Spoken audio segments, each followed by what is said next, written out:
Assalamualaikum warahmatullahi wabarakatuh. Kami dari kelas 12 IPA 2 ingin mempresentasikan pengaruh kemajuan iptek terhadap NKRI yang akan disebutkan masing-masing aspek oleh masing-masing teman saya ini. Yang pertama ada Adrian Pratama, terus saya Juan Maulana Rizky, Muhammad Ridho Isko, sama Radityan Kurniawan. Yang akan dimulai dari Adrian Pratama.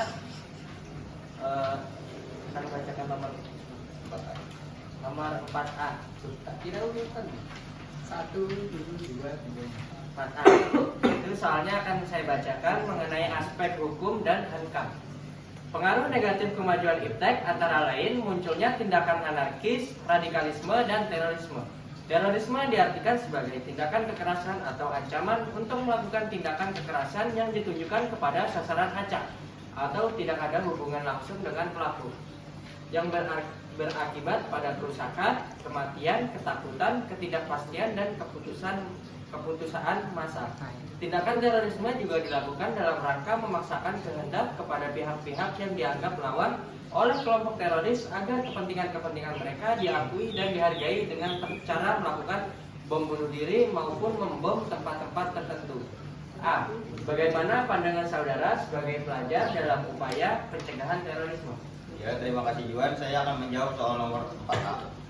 Jadi jawabannya yaitu pandangan dan langkah-langkah yang dapat diambil dalam upaya pencegahan terorisme ialah yang pertama, pendidikan dan kesadaran. Pendidikan menjadi kunci dalam pencegahan terorisme.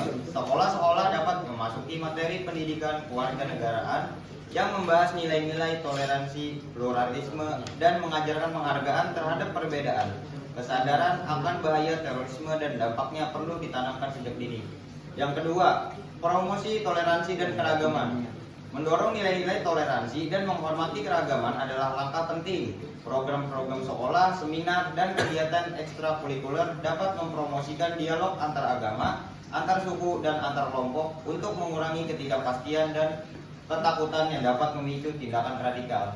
Yang ketiga, penguatan kesejahteraan sosial. Faktor-faktor ekonomi dan sosial seringkali menjadi penyebab tumbuhnya radikalisme. Membangun kesejahteraan sosial melalui program-program ekonomi inklusif dan peningkatan akses pendidikan dapat menjadi langkah pencegahan anggota masyarakat yang merasa inklusif dan dihargai cenderung lebih tidak rentan terhadap propaganda teroris. Yang keempat, pelibatan komunitas dan keluarga. Komunitas dan keluarga memegang peran kunci dalam membentuk sikap dan nilai seseorang. Pelibatan mereka dalam mendeteksi tanda-tanda perubahan perilaku yang mencurigakan atau potensi radikalisme adalah langkah pencegahan yang efektif. Dibutuhkan dialog terbuka dan edukasi mengenai bahaya radikalisme. Kelima, promosi keamanan digital. Dalam era teknologi, penting untuk memahami dan mengajarkan keamanan digital. Informasi dan propaganda radikal seringkali tersebar melalui media sosial. Pelajar perlu dilatih untuk menjadi pengguna internet yang cerdas dan kritik. 6. Keterlibatan masyarakat sipil. Organisasi masyarakat sipil dapat memainkan peran penting dalam mendeteksi dan melaporkan aktivitas yang mencurigakan.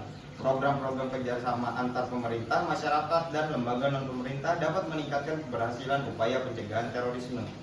Yang ketujuh, penanggulangan isu radikal di lingkungan pendidikan. Terakhir, lingkungan pendidikan, khususnya perguruan tinggi, dapat menjadi tempat pencegahan radikalisme. Sudah, selesai. Selanjutnya, soal Juan tentang aspek politik nomor 1B. Pemilihan presiden tahun 2019 telah membawa masyarakat bangsa Indonesia dalam dua kubu yang terpolarisasi, saling berhadap-hadapan, dan hampir saja terpecah belah karena perbedaan pilihan pasangan calon presiden. Ini sesungguhnya akibat dari praktek politik identitas, politik transisional, politik dagang sapi, dan politik uang. Soalnya, bagaimana pandangan Anda agar kondisi dan peristiwa Pilpres 2019 tidak terjadi atau terulang kembali pada Pilpres 2024 nanti? Apa strategi yang harus dilakukan? Terima kasih Adrian sudah memberi soal kepada saya. Jawabannya yaitu untuk mencegah kondisi dan peristiwa pada tahun 2014 pada Pilpres pada tahun 2014 serupa itu terjadi lagi pada Pilpres 2024. Berikut beberapa strategi yang bisa saya berikan, yaitu yang pertama, pendidikan politik dan kesadaran masyarakat. penting untuk meningkatkan pendidikan politik dan kesadaran masyarakat tentang pentingnya pemilihan yang berintegritas, berdasarkan pada platform dan visi misi calon serta partai politik. Pendidikan politik yang baik dapat membantu masyarakat memahami pentingnya memilih berdasarkan pertimbangan substansial dan bukan hanya berdasarkan identitas atau politik uang. 2. Transparansi dan akuntabilitas. Mendorong transparansi dan akuntabilitas dalam proses pemilihan adalah langkah penting. Institusi penyelenggara pemilu harus menjalankan tugas mereka secara adil dan transparan serta mengawasi pendanaan kampanye dan mengungkapkan sumber-sumber pendanaan dengan jelas. Hal ini akan membantu mengurangi praktik politik uang dan memastikan bahwa hanya pemilih membuat keputusan berdasarkan informasi yang akurat. Regulasi yang ketat terhadap money politik. Diperlukan regulasi yang ketat dan penegakan hukum yang tegas terhadap praktik politik uang. Pemerintah dan lembaga terkait harus mengawasi dan menindak tegas setiap bentuk politik uang, pemberian hadiah atau praktik korupsi yang terkait dengan pemilihan. Langkah ini akan membantu menjaga keadilan dan integritas dalam proses pemilihan. 4. Partisipasi masyarakat yang aktif. Masyarakat perlu didorong untuk terlibat secara aktif dalam pemilihan, baik sebagai pemilih maupun pemantau pemilu. Masyarakat sipil, LSM, dan media harus berperan aktif dalam mengawasi dan memberikan informasi yang objektif tentang proses pemilu saat pelaporan pelanggaran yang terjadi. Partisipasi masyarakat yang aktif akan membantu mengawasi dan memastikan adanya integritas dalam proses pemilihan. Oke, kemudian pertanyaan untuk Ridho Isko tentang aspek sosial budaya. Nomor 3A. Korean pop dan drama Korea saat ini sangat menjamur di kalangan remaja. Bahkan acara televisi pun sekarang dihiasi dengan acara K-pop dan drama seri Korea. Bahkan anak-anak remaja sekarang rela antri dan membayar mahal hanya untuk mendapatkan edisi khusus. Satu restoran makanan siap saji yang memberi logo grup K-pop kesayangan mereka.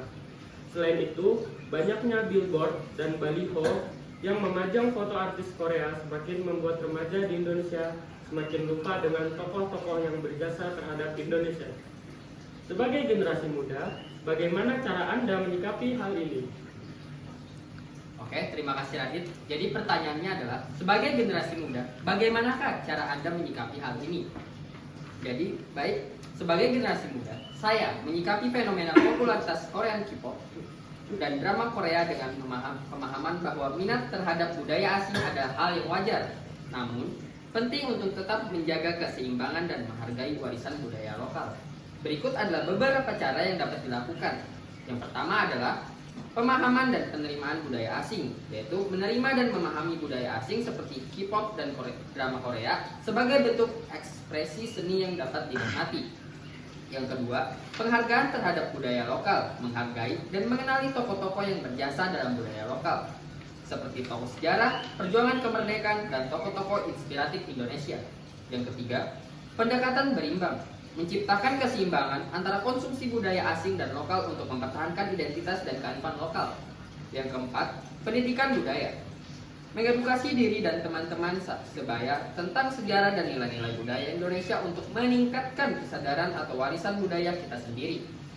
Kemudian yang kelima adalah kreativitas lokal, mendorong dan mendukung kreativitas lokal dalam seni, musik, dan hiburan sebagai alternatif yang menarik. Yang keenam, aktivitas sosial yang positif, mengajak teman-teman untuk terlibat dalam aktivitas sosial yang positif seperti kegiatan sosial atau pengembangan bakat lokal. Kemudian, menghargai keanekaragaman, memahami bahwa keanekaragaman budaya adalah kekayaan dan menghargai perbedaan dalam menyukai hiburan dan seni.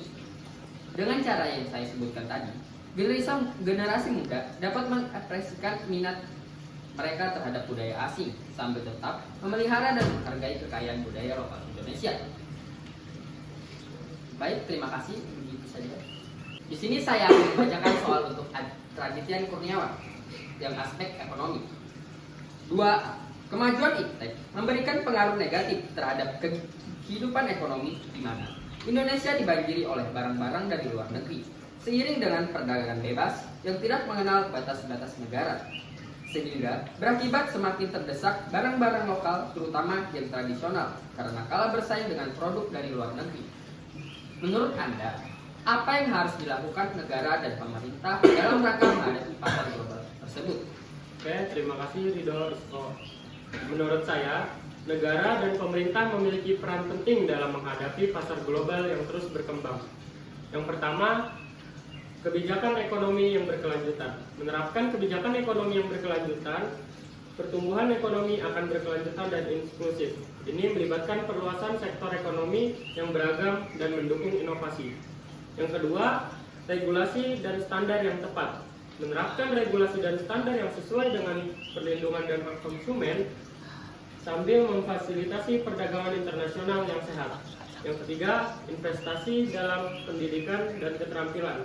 Meningkatkan investasi dalam pendidikan dan pelatihan untuk mempersiapkan tenaga kerja dengan keterampilan yang relevan dan promosikan inovasi.